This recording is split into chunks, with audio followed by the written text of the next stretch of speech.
What's This that is on your shirt, man? What is that on your shirt? my wife Saw made this Valley? shirt. Yeah, yeah. Okay, hey, what's up, everybody? That was a terrible intro, but you know what? That's how we like to start it off for the season premiere of our small YouTube page, but it's growing. Everybody that watches this, welcome back. This is Talks with the Masters, Cook and Foltz, and I am Ryan. This is Chris, and I am so excited to welcome my big buddy, Mark Colp. You guys all know him from Mark is one of the most influential carvers of my life. If you guys have not seen Carver Kings and not seen Saw Dogs, go back and watch them.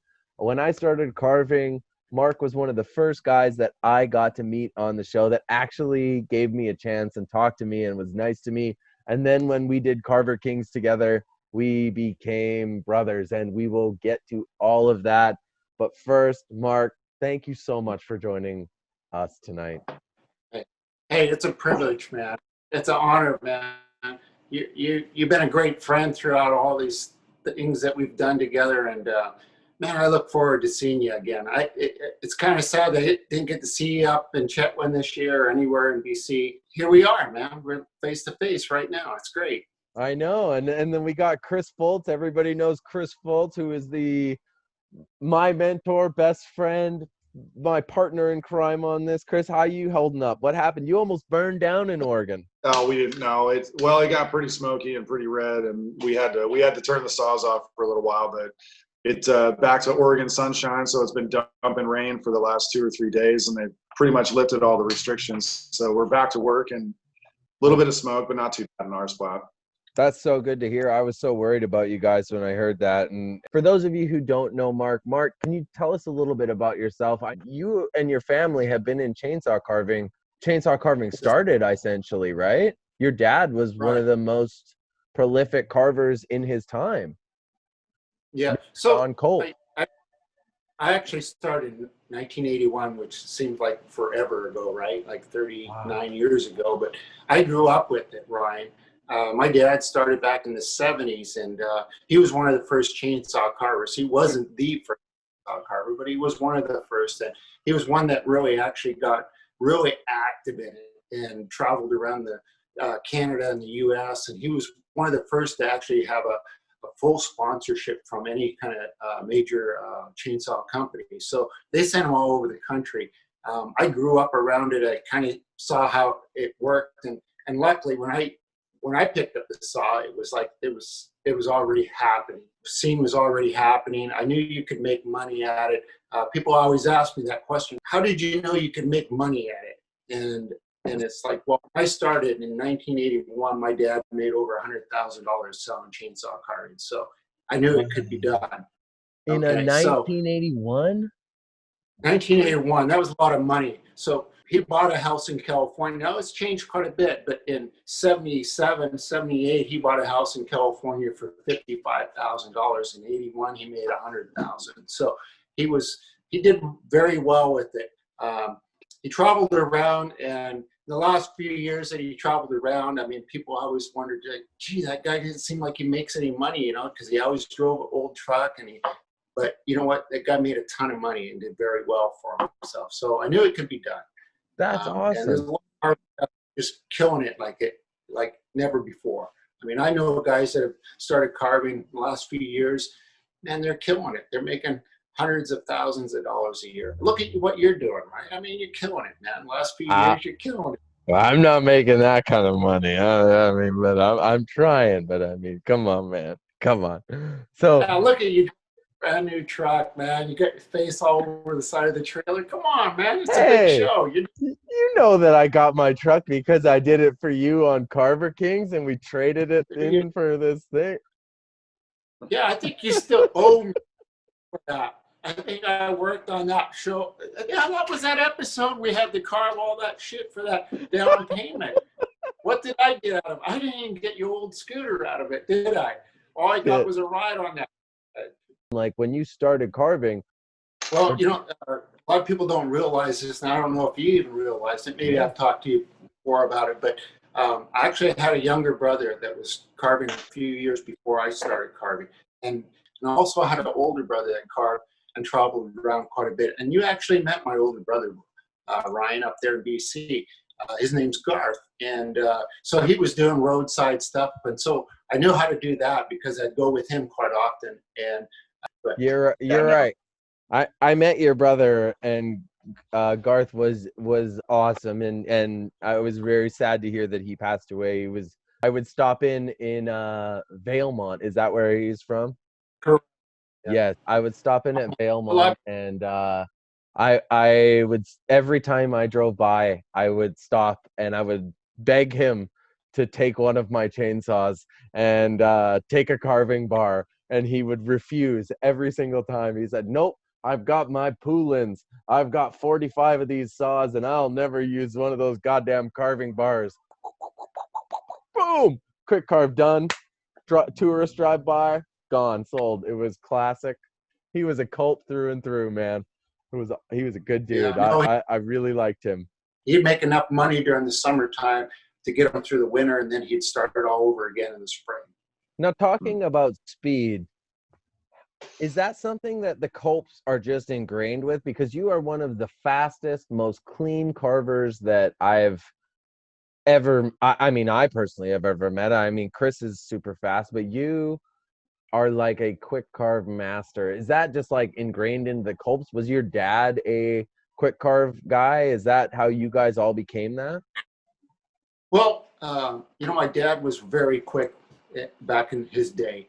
And that was one of the things that he learned right off the get-go, was how to get some of those big chunks of wood off. Even Bob King's great at that, getting the big chunks of wood out and getting right down to that detail.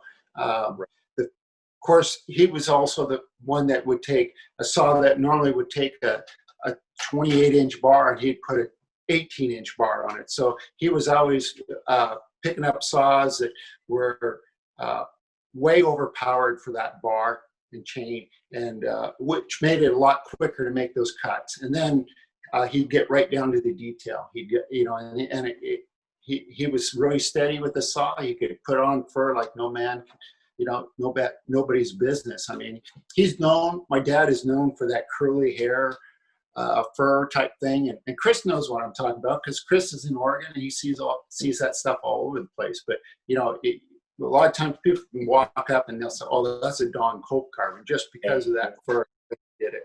And it was mostly all done with the chainsaw.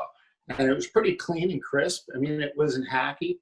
So yeah, I've only seen one Don Colp carving, and that is still to this day in Bill Challenger's office of Canon. And he has it prominently posted in his office, and every time I go in there, I just see Don Colp's signature, and I'm like, that is just the coolest carving ever. I mean, it's awesome. So, but I did a lot of carvings between 1981 and 99, and it was mostly I did a lot of wholesale for gift shops and stuff like that. And you asked me, how did I get so fast? Well, the more carvings you could carve in a day, the more money you could make. And so even in the mid 80s, I was working for gift shops here in Northern California, and it doesn't sound like a lot of money, Ryan, but $250 a day is what I was getting paid. Wow, that's good money. But in 1984, 85, gas was 69 cents a gallon. So yeah, I did. It was pretty good money. I'd go carve for these shops for 2 or 3 days a week. I'd make $600-700, $800, go on home. I had my shop in Lower Lake at the time. I'd work my shop for 3 or 4 days a week, plus go do all that. There was times I figured I did about 450 carvings a year back in those years. Really? It's just it's got to develop a different type of speed. You know what I mean? Well, and most of that's on rep. Is that? Do you just remember basically? Is that block out? Like when you have certain ones, is it just? Right. So it's all about the block out. You get that wood off, get down to detail. And my dad was really good about. I mean, he could carve. Back then in the mid 80s, he was doing a lot of work for similar shops, and he was getting paid $500 a day, which was really good money. And then the gift shops were like, "Wow, I don't know if we can pay this much money to this guy," but he would do $1,500 to $2,000 worth of carvings a day for Right. them. So they wanted to book them every day of the week. Wow, that's crazy. That's oh, Yeah, that I've seen one of his pieces like that. The first piece, actually the only piece I've seen by Don was in Campbell River. It was in a hotel, and it was one of my. I was way back in the early days of competition for me, and I went into really? that hotel. Yeah, I was by myself. I didn't know anybody, and freaking horrible drive. It was like a 28-hour drive. I had like MapQuest. You know what I mean? Remember the old like printouts and shit? And so I was up there and I went into that hotel and I saw this. I'm pretty sure it was a cowboy. And when I was like, oh my God, there's a chainsaw carving. I went over, checked it out. It was Don Colp. I was like, no shit, that's cool as hell. But I remember vividly the hands and the way in between the knuckles, you could see the chainsaw drag right through. And it was cool as shit, man. Really cool Yeah. to see something.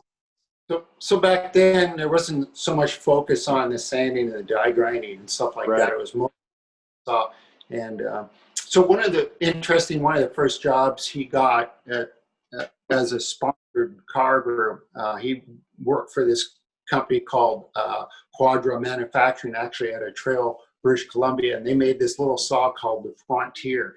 And so it was just this compact little homeowner saw that they were trying to peddle across the United States and Canada and everywhere. And so they gave him this job of carving these little, like it'd be like a little goat head or a squirrel or a little bear head on top of this cottonwood post, right? And then they'd make some cuts into it and they put these saws on display in every hardware that they sold these things in, right? So Right. they hired him to do as many as he wanted of those. I mean, there were hundreds. I remember when I was a kid, my dad just would have hundreds of these things lined up. And I never knew what he got paid for them. But I did find out later, and I actually have one of them. I actually found one, and I actually have one at my shop. But I asked my dad, I go, what did you get paid for those? And this was back in the 70s. He got $17.50 a piece for them, which doesn't sound like a lot of money for a chainsaw carving in today's world. But he would do 10 of them in a day. And that was back in 1972, 73, Wow. 76. So he was killing it. That's in today's time. I mean, you know how I can kind of correlate that? I was born in 76, and I remember going to Six Flags Magic Mountain when I must have been around 10, and it cost us $20 to get in. I remember my dad turned around like, God, $20. So it's got to be, I think back and that it had to be like $100 a pop in today's world. You know what I'm saying? So he could have been pulling down to one of us right now $1,000 a day doing those bad boys. You know what I mean? Oh yeah, easily. In comparable to today's money, it would have been like $1,000 a day, which is what most great carvers are making on most given. So, And that's pretty cool too, because at the same time, it's like when you're a chainsaw carver and you don't know you're ever gonna be a chainsaw carver. I mean, that is like that's kind of the You were there. story of I'm there. I mean, I've been there, and that's kind of the story of like a lot of people that are watching this and people that are this nowadays is like they just watched a video or watched something on TV or something nowadays. Like when your history is just so rich and so full of like carving, but then you get to the TV end of things. So like, how did it all come about that you got onto Saw Dogs? Because you were one of the first guys to get onto that show. You, Steve Blanchard. Did you know Steve, or how did that all come about that you got onto the show? well, I knew Steve. I mean, we weren't friends or anything. I mean, I didn't have his number. I didn't know where he lived, but I knew him. I carved with him at a small carving competition here in Northern California just one time. I knew of him. He's a great carver, good guy. I really don't know. I mean, they had contacted me about getting onto Saw Dogs, and then I wasn't actually really that interested in going, but my lovely wife Barbara said, "Oh, Mark, you should go. You have a good time." I go, "Well, yeah, but I don't want to go. I don't want to be on one of those reality shows that make you look like an idiot, And then they told me, hey, we got a guy we're going to make look like an idiot. His name's That's Ryan right. Cook. Oh, yeah, I can do this. And got up there. And then I realized, me and Jeff did an episode together, me and Jeff Samadowski.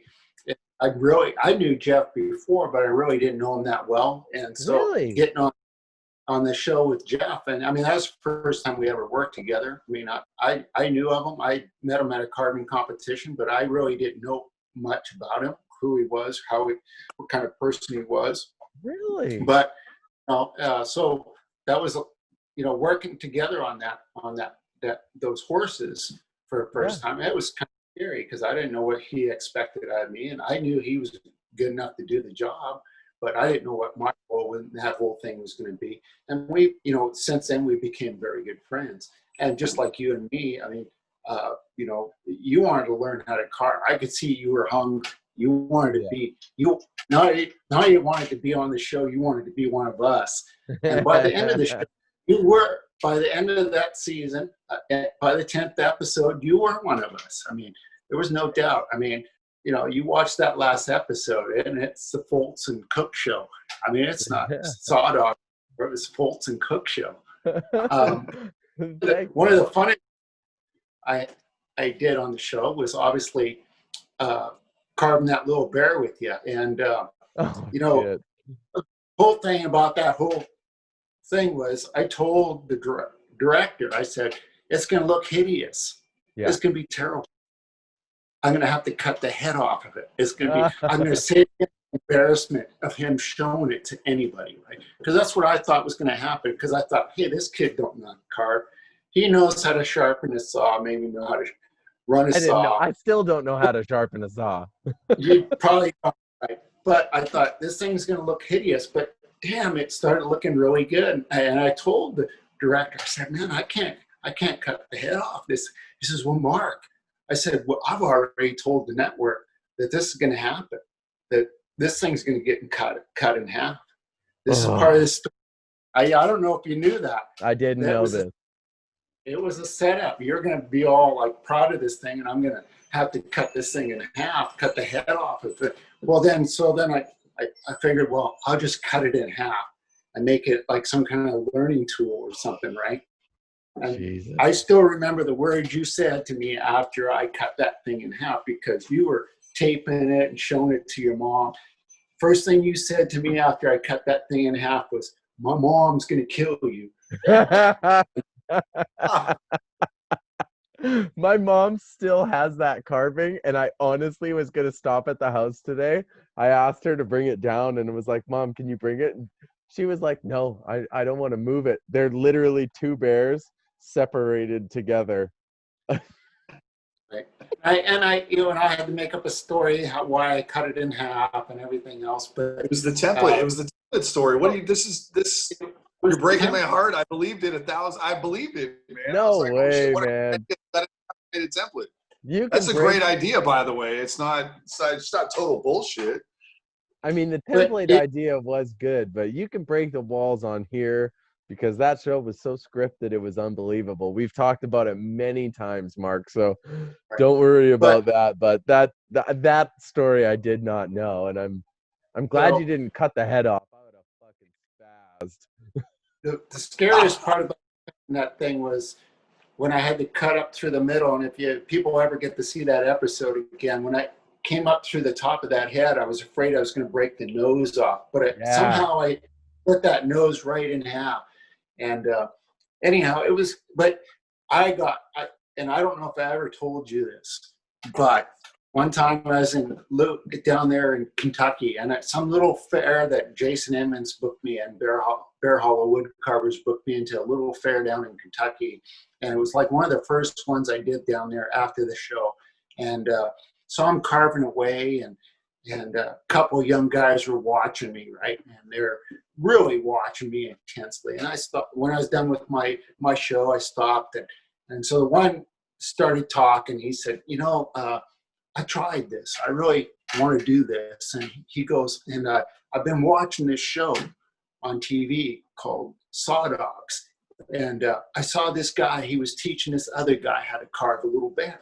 and he was telling me all about how this guy was getting this barrel carved out and how they were, one would do one side, one would do the other, and kind of, go at it, back and forth a little bit. He says, and for some reason, that asshole just cut that bear right in half.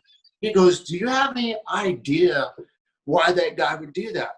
And he said, asshole. He said, that asshole cut that bear. And so I'm standing there and I'm listening to this story he's telling me, and his buddy's like, yeah, like, what was up with that? Do you know why that happened?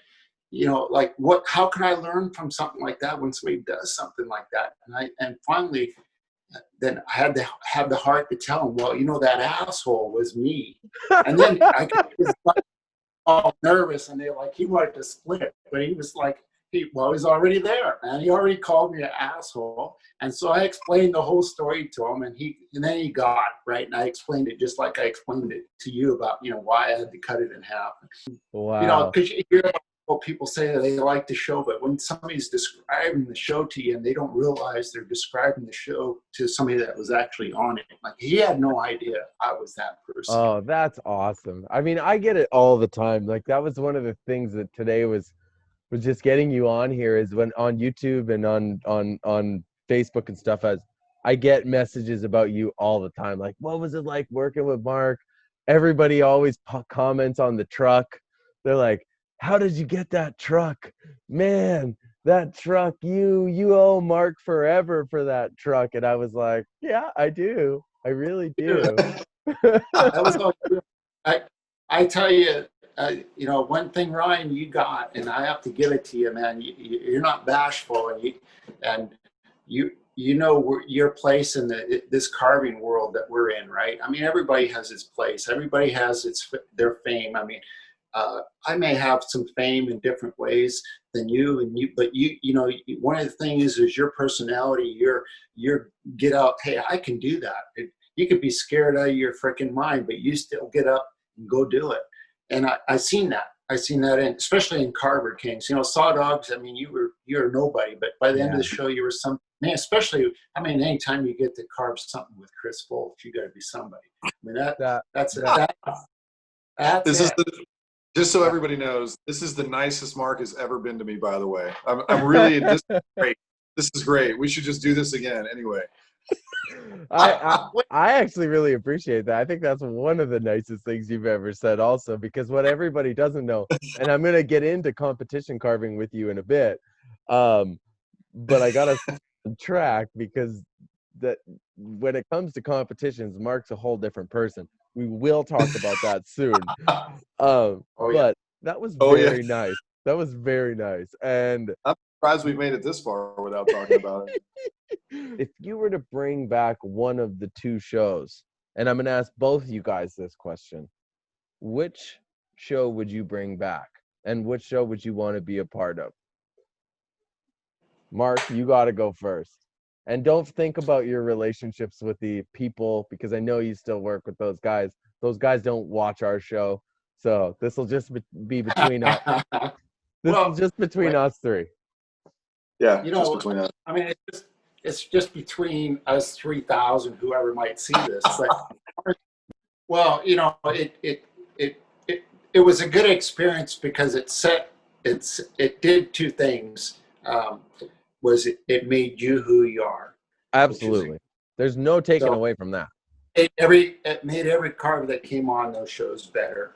And it revealed to a lot of people who carvers are. I mean, nobody knows, nobody knew how fantastic some of the carvers were until some of the episodes were revealed, and you didn't know what, I mean, a lot of people didn't know Chris carved wood and ice, so a lot of things were revealed, personality, things like that. And then people that went on to watch the Carver Kings, of course, they knew some of the characters already, because obviously there's 4 or 5 of us that were from one show on to the next. But when you came on the show, it was like you got it really quickly, and you and Jeff on that show, and I'll never forget it. Like that time they burnt that skateboard, like That was That was bull. that Yeah, crazy. There were so many things that were scripted. I mean, like, I was just a hired asshole. I was an actor. I mean, that's what I tell people all the time, is that when it really boils down to it is, you know, people hated me in the carving world, and that was my gig. Like, you know, I never knew what carving even was until the first day of carving. I didn't give a shit. I just knew I needed a job, and this was a TV show that was filming in my hometown, and that was it. yeah, And but when we all the carvers that left there, Ryan, and I don't know if you realize this, but every carver that came on, I mean, Ken Tynan, Jason Emmons, Chris Foltz can say the same thing. When they all, every one of us left that show, we realized that you wanted to do this and you loved this, and you that's weren't cool. that apt trying to portray to the rest of the rest of the world that, hey, this guy's just an idiot. Look what he did. He broke the head off that eagle. He did this. He did that. I mean, the thing about that was that when everybody that worked with you and that was a carver said, hey, this guy's got something. If he stays at it, he'll do just fine. And I don't know anybody that said, hey, this guy's an asshole when they left. Oh, that's So, really cool. I mean, I didn't know that. I don't know. I mean, Chris Foltz let you carve one of the tentacles, man. He does. That was tight. it was the best tentacle on there. That's the important thing to remember. I remember partying up that tentacle the whole night. I remember just being like, hey. And we were in the freezer truck too, man. That was was actually it. really cool the way the whole thing went down. I mean, I think that was awesome the way that actually changed the script when we did that, when they showed up and that was going on. Yeah. I mean, let me tell you, by the time we did that show, there was not only was Ryan Cook wanting to be a carver, but there was a person that was feeding us food. There was the camera, the sound guys all wanted to be a wood carver. So that's a big influence that everybody had on that. And I've had people come up all the time. Hey, I want to, you got me interested in chainsaw carving when I saw that show. And I'm sure Chris gets the same thing. Hey, the way he does things, I want to do it like that. I mean, everybody learns so much more from those shows. I think I'm going to count it up as all good. I do too. I can't. Yeah. I wouldn't be where I was if it wasn't for both you guys. I mean, if me and Chris have been out there a lot, and people know our work and seen us at events and stuff, and we got our little fan clubs and this and that. But there's nobody that has been revealed to the masses like you have, Ryan. Because and I'm going to say this just because the sheer numbers of episodes you're on every episode of Saw Dogs, every episode of Carver Kings. So, and then how many countries those shows went to and everything else. I mean, you're probably the most recognizable carver out there. Me and Chris get recognized probably for our work more often than you would. But as far as just recognizing, hey, that guy's a carver, it's going to be Ryan Cook every time. Well, it's probably the receding hairline and the fake If blonde hair.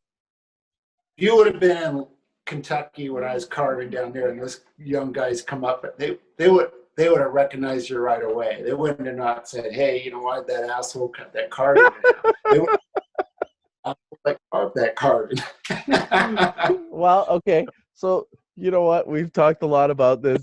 I mean, I love you, dude. I'm so happy to be here, but I got to stay on track. So, moving on from our TV show world and the fact that we've done that. No, but Mark, how long are you on the road a year average? Like not 2020, but how many? I mean, if you had to mark up the days, I remember one day my wife pulled me aside and when I was competing, what I would call professionally, like full time, man, she pulled me aside one day and she was like, I want to show you how many days of the year you were on the road. And she had marked it on the calendar, and it was like just under 200 days that year I was out of the state. And I spent a few years that way. What would you say your average schedule is? Because I think that's what Ryan's getting to is, for people that are out there, and a lot of us make money on the road. That's where we're going, and that's why I did. That's why you travel for that. What would you say? What is your average time on the road, and how do you think how does that play into your life? I mean, how does that affect you? Well, I think it was probably the longest. I mean, there was times I'd be gone for 5-6 weeks, right? 7 weeks, 8 weeks. When we did Carver Kings, that was how many, 13 weeks or something like that. Yep. Back and forth and stuff like that. I don't know how many days every year, but it's a lot of days, with the events, carving competitions and fairs and stuff like that. But one of the big advantages I have is I have a great wife that just loves coming with me. And the only time that she wasn't with me was when I was doing Carver Kings and Saw Dogs, and she was actually at the last episode of Saw Dogs. But before that, when they asked me to do Saw Dogs, for example, I came home and I told Barbara, I said, they want me to go up there and they want me to be up there for a couple of weeks. And she said, oh, go do it. I go, well, I haven't been home for a month, right. and like very understanding about that. And then it turned into, I went up there for 2 weeks and then I had to tell them, hey, I got to go home, take care of business. They go, why? And I go, well, I haven't been home for a month. Yeah, I remember that. And so I came home for a couple of days and then packed up and went back. But one of the things,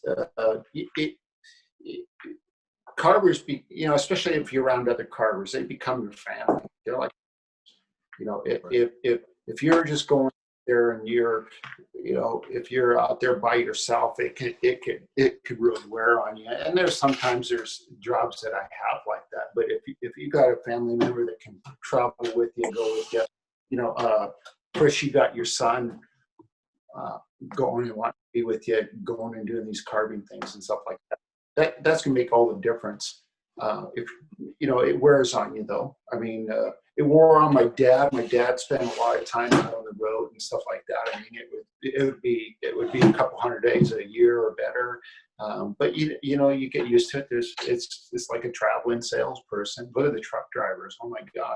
Well, you're a traveling salesperson that is banking some serious dinero. So when you come up to, like, say, competitions and the events that you're doing, how have you been able to just like maintain being on top for so many years? Because there's no denying it. I have tried to kick your ass in so many competitions, and to this day I have still not kicked your ass in a competition. And like literally it drives me crazy. I'll like be carving and then all of a sudden my big buddy, like so like break the fourth wall for all the people on TV show right now or watching this. Mark and I were really good friends on Carver Kings. We stayed in a hotel together. He loves me. I'd cook him dinner. I'd dishes. He loves me. Pals. We were pals.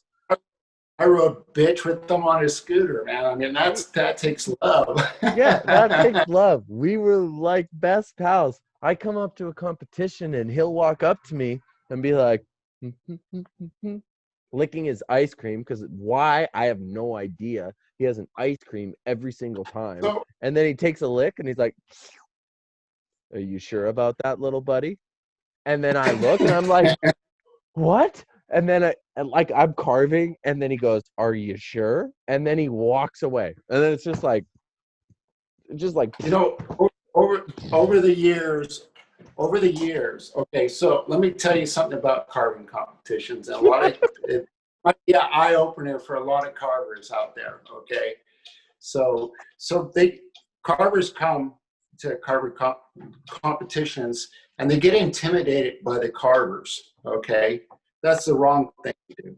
But people do get intimidated by other carvers because they've seen how great this guy is on Facebook or other carving competitions and stuff like that. And they can really get intimidated by these other carvers because they know they're really good. But you got to keep in mind that a carving competition it's not the carver that wins at the end of that event. It's the carving they carved at that event, that weekend, that carving that weekend. Not what they did before, not what they can do, what they might do if they had 10 days to do it. It's what they did that weekend. So sometimes my first carving competitions, I'd show up and man, there'd be some awesome stuff in the back of people's trucks. And I go, oh, that guy's going to win. Look at his great stuff. But he'd get out of the truck, he get his saws out, he can't carve shit in any amount of time. So it's not the carver, man. You can't be intimidated by the carver. You gotta be intimidated by everything that goes along with it. So Okay. why do you go? What?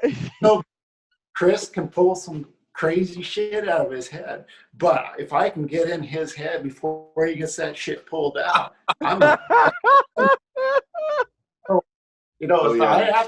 I have to carve like a madman to take that 10 minutes to go stand in front of him and mess with his kid, his wife is so easy. If I can get her, I tell you, man, that Chris is out of whack. His game's off. I got him. Such a dick. Look, yeah, I've said that so many times. I've told people that. I've said, look, dude, the best carvers don't win these competitions. That's it. I've said it 1,000 times, man. It's the best competitor, and that's why I have had to become this. I think I'm a nice guy, man, but God damn it, when Mark's there, and I'm super nice. I love Mark to death, just like you, Ryan. And when the whistle blows and it's nighttime and we're all chilling, barbecuing hot dogs and shit, that's great. It's like nothing even happened. It's like nothing even happened. But man, when it comes to competition, when Mark hits my site, I'm like, God damn it, dude, just keep your headphones in. Don't even look at him, man. Put the ice cream down, Mark. I swear to God, dude. He's too good at that shit. It is. Because I get in people's heads, and I love every carver that I meet. I tell you right now, there is not a carver at a carving competition that I walk away saying, hey, that guy's an asshole. Now, they may say it about me because they think that I'm trying to get to them, but honestly, I have a great respect for every carver there. It's not my fault that, Ryan Anderson used to get intimidated all the time, and I'd say something, and then Barbara would have to go over there and pull him off the edge and say, hey, you just got to do this. Well, Mark thinks, well, no, that's not what Mark thinks. He's just messing with you. You got to get it straight. You got to get your head right. So the thing is don't be intimidated by other carvers. Be intimidated about getting your piece finished, getting it done the way you want it to be, because at the end of the event, the best carving is what wins, not the best carver. And it's only for that event, too. Only for that weekend. It's not for the rest of the events that you're going to go to. It's that weekend. And how have you been able to, well, you look at your carvings, and I'm going to show tons of carvings throughout this video, so people have been able to see all the carvings that you've done. How are you able to, everybody always talks about it, and Ryan Anderson has been on this show, and he's talked about you being a mentor and living with you in the winters for, was it 3 years, Chris, or 4 years? I can't remember. Yeah. And so how are you able to carve and block so clean? Because to this day, I remember doing Carver Kings and studying you, and I'm still a sloppy mess. What's like your thought process into going to block? Are you thinking blocks? What goes on for a beginner? So I don't have a magic. I don't have artistic ability that a lot of people out there have. There's a lot more people with a lot more talent in it. But what I do have is I have a lot of experience and a lot of ability. I know how to sharpen my saw where it's freaking razor sharp, right? So sharp saw, number one. That is like something I want to get into you with about so much. My phone's going dead. Okay. Number two thing I do that people ask that question, how do you get them so clean? Okay. So number two is try not to make it look like a chainsaw carving. Get that out of your head. Leave that. People go, well, it's a chainsaw carving. No, it's a carving. It doesn't have to look like you used a chainsaw to do it. So every time I make cuts, I make it look like, hey, like that chainsaw is like a chisel. Okay. People have picked up lots of different tools. And then when they're all done, I see Chris using a lot of different tools now other than the chainsaw in it. And so it takes that thing, look away from it being a ragged old chainsaw carving. People got to get that in their head. It doesn't have to be a chainsaw carving. It has to be a carving. It can be a carving. It doesn't have to be a chainsaw carving. Now, so anytime you can do you get memorize? Do you memorize your patterns, Mark? Well, a lot of the patterns are the same. I mean, the block out for a lot of stuff is the same, right? But every time you change size and stuff like that, it changes.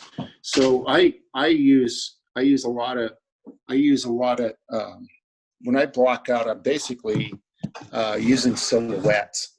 Okay, so I want to see what that thing would look like, from the side and the top, and I don't see it as all the way around. I see it as like a silhouette. Chris does the same thing. He puts his patterns up. He paints on there, cuts it out. It's a silhouette. It's not. Right. It doesn't have depth or anything. So you try to keep in mind that whatever you're going to do, it's a whole process. It's like building a house. You start with a foundation. You start working the walls in, and then all of a sudden, then you get a roof on it, and you start filling in between. Some people want to fill it all in between before they get the right. the structure. And so that's a key thing. If you want to learn how to do some of that stuff, you got to get your mind off of the finished product and think about the process. It's a lot of process. Yeah. Nice. Yeah, I say that a lot. People that I'm working with, if you're like you just said, if you're building a house, don't build the house. You got to start off by building a foundation. Then you got to build walls. Then you got to put on a roof. I mean, I think that's what you're saying. You have to think about it in steps. And you can't I'm personally, you can't walk up and be like, okay, I'm going to think about this in 3D. I mean, you do have to design it or think about it. But when you actually put the saw on the log, for me, and I think what I hear you saying, I mean, you got to step into two-dimensional view and build that 3D concept. You can't just go in and be like, okay, I'm moving around it like a freaking, I can't just chew it up all around it. I got to walk in and punch a profile and then go to another view and punch a profile. That's how you drop those big pieces and get down to that detail so quick. Right. And keeping in mind, you got to leave everything you want left there. You're cutting off things that you shouldn't cut off. Some people are faster at the blocking than others, and really slow at detail. Everybody has their little niche, but one of the key things is that it is a process. It's not, hey, I'm going to. I've seen one of the interesting carvers that I ever watched carve was a guy named Dennis Roger. He was out of I want to say out of Minnesota or somewhere. He's passed away since a few years ago. But one of the interesting things about his carving was he could start at the top of a log, and he would carve, and he would finish as he come down. Like if there's a feather of an eagle, he would finish that feather and he'd do the next feather, and he'd work his way down from the top down. When he got down to the bottom, the whole in Minnesota one time, he was doing a carving, and he was actually putting a coat of finish on the top of his carving before he even had half of it carved down below. I mean, that's how, it was when he left that top part, it was finished, and he'd finish it all the way down. I'd never seen anybody carve like that. That's a whole different mindset. I always wondered, well, gee, what happens if you run out of room? But his stuff was on scale and everything else. I mean, really, it was dead on. Yeah, that's crazy. So if you ever get a chance to look up, Dennis Roger is his name. He's in that Art of Chainsaw Carving book, and some of his stuff is in there, and it's great stuff. The book will be posted right now, the thing. So if you guys want, go and support that book. Any carvers, anybody who wants to learn about that, that's a great book for everybody who's beginning chainsaw carving. And it's just a great book. The lady who I can't remember her name, she's awesome. Jessie. I met her. Yeah, Jessie. Great book. It'll be linked here right now, and there'll be a picture, and you won't see our faces. Go check it out. Mark, what's I got like so many questions after all the One of shit. the things I don't have is I don't have one of your carvings, and I don't have one of Chris Foltz's carvings. And I don't know why I don't, but I should have, right? I mean, I got Jeff Samadowski's. I got one of yours. I got one of one yours of and them. I got one of yours, and I got a J. Chester Armstrong. Really? Oh, I dude, got- I pillaged Saw Dogs when it was done. When I don't have. I still have the same angle grinder you gave me from when you left Saw Dogs, because you Could I didn't get want to that take it back? with you. Could I get that back? No. You know, kind of. Do you know how many times I've had that thing rebuilt? I don't miss it. I got plenty of them, but I do have some cool carvings. I got one from Steve Blanchard. Gave me a really awesome little carving, like his characters from Itzyville. Really? I got Dayton Scoggins carvings here. I got He's awesome. Jason Stoner's carvings here. Some really cool stuff. Like I have some really neat looking wood. Yeah, Stoner's a the good beast. I'll show. But I need one of yours, Ryan, and I need one of Chris Foltz's. I know Chris, and so maybe you could help me out here, okay? Because I know your carvings run for a lot of money. So I'm thinking that maybe possibly, you know, what one of the carvings that you do is so awesome is those big octopuses, right? Okay. And so the tentacles. So this is what I was thinking. Maybe you could work it with me. Talk to your wife, see if you could work a deal with me. So every time I see you, I'll buy a tentacle. Okay. About 8 times, after 8 or 9 times, I'll have a whole complete octopus. Shit. If that's possible, that would be awesome. That reminds me of that song "One Piece at a Time" by Johnny Cash. That's great. I'm going to imagine you're going to sneak into my house and go out with a tentacle. Hey, dude, Well, I did one tentacle on one of his pieces, so I want to do one too. Oh, there shit. you go. I just wrote it down. I have my list of things here, and one of them says "Send Mark carving." All right, so something might show. I might just send you a tentacle. How's that? You can hang a tentacle up somewhere. That would be awesome. That'd be awesome. I mean, that's the way you carve, so right? awesome. A bunch of pieces, so you don't have to buy it all in one piece. It's kind of like That's right. It's like a place setting, right? You could, you know, buy. That's right. We're gonna start with the fork. That's all. Start with the fork. That's awesome. There you go. So if you, what would Mark say to a young carver trying to decide, should I go out and compete with these with all these people? Should I not? You know what I mean? Is it worth it? Is it not? You know, what is it? Why do you do it? So, you know, that's a great question, you know, because the thing that holds people back is they're afraid they're going to get there and people are going to think their stuff looks like shit. Well, let me tell you this. I learned just as much from the beginner carvers as I do from the seasoned pros, okay? You can learn a lot of stuff. Sometimes it's what not to do, which is a great lesson. Right. Everybody does those, right? So if you're a young carver, you're doing some carving, one of the things you want to do is you want to learn a whole bunch of stuff that you can put into your repertoire. So you go to a carving competition, they have this huge auction that you see what people are selling stuff. You're going to learn so much from that. Even if you don't make $1, you'll go home with a treasure chest full of great ideas. Okay. Right. You're going to go home with a lot more in your pocket other than cash. So sometimes, you know, people say, well, I can't afford to go. You can't afford not to go because you're going to learn so much more when you go to these events. And everybody carves at their level and everybody respects everybody's level. There's not a person out there that's going to walk up and say, hey, your piece looks like shit. They're not going to do that. They're going to give you some pointers. Okay. They're going to give you some pointers, but you're going to take that and you're going to go home and you're going to make it better. Everybody does. I mean, I've had people come up and give me points. I asked when I'm carving next to Dayton Scoggins, I get him to pick my carving apart all the time. He's a treasure chest full of information, and there's a lot of carvers just like him. You are too. I mean, I mean, I got Awesome. one of Chris Foltz's kids' carvings hanging on my wall in my shop, but I don't have one of Chris Foltz. So there you go. Hey, Mark, I'm in the same boat. My favorite carving that I have is Porter's carving also. It's the droopy duck. This duck has made the videos a few times. It is my favorite carving of all my Awesome. carvings. Kind of wish I had that one. That's cool. Oh, no. I appreciate what you're saying, Mark, because that's exactly how I feel about it. Not everybody.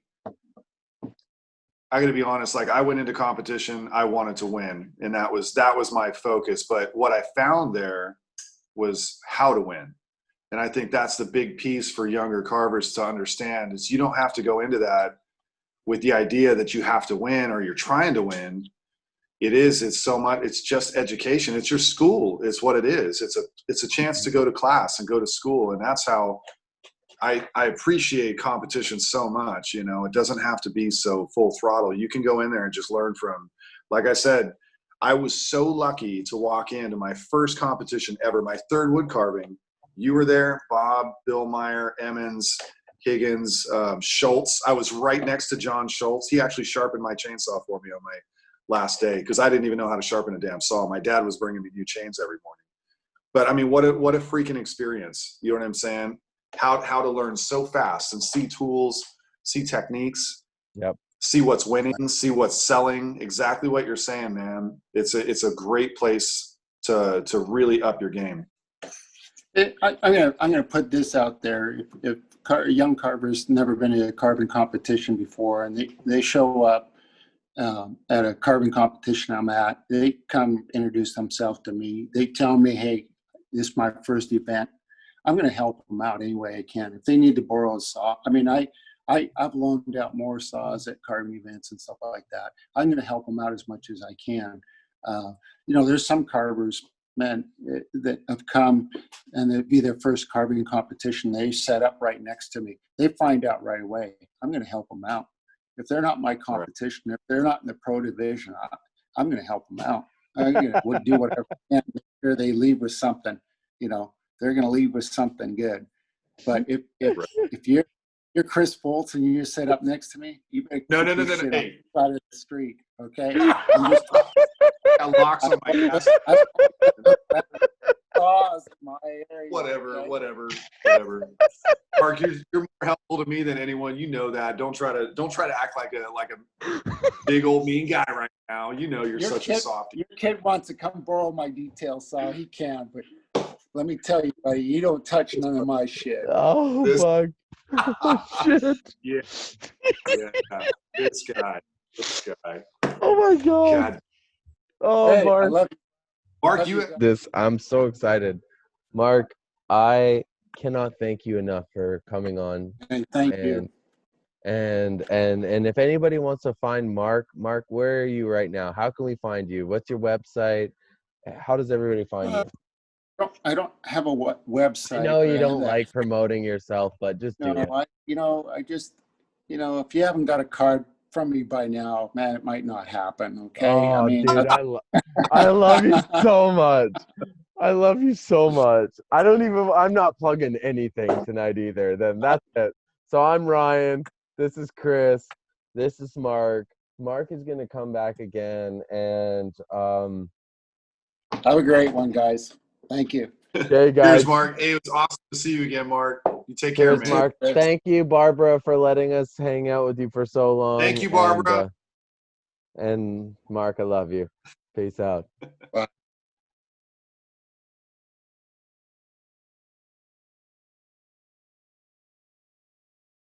Just say, like, can I do that again? Just like Carver Kings. I can edit it out and we do it again.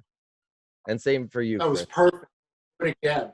It was perfect. Let's do it again. Okay, here we go. Okay. There we go. All right. Hey, what's up, everybody? Shut the fuck up. Oh, this will be a great intro. Okay, what's up, everybody? My fault. Hey, it's all good.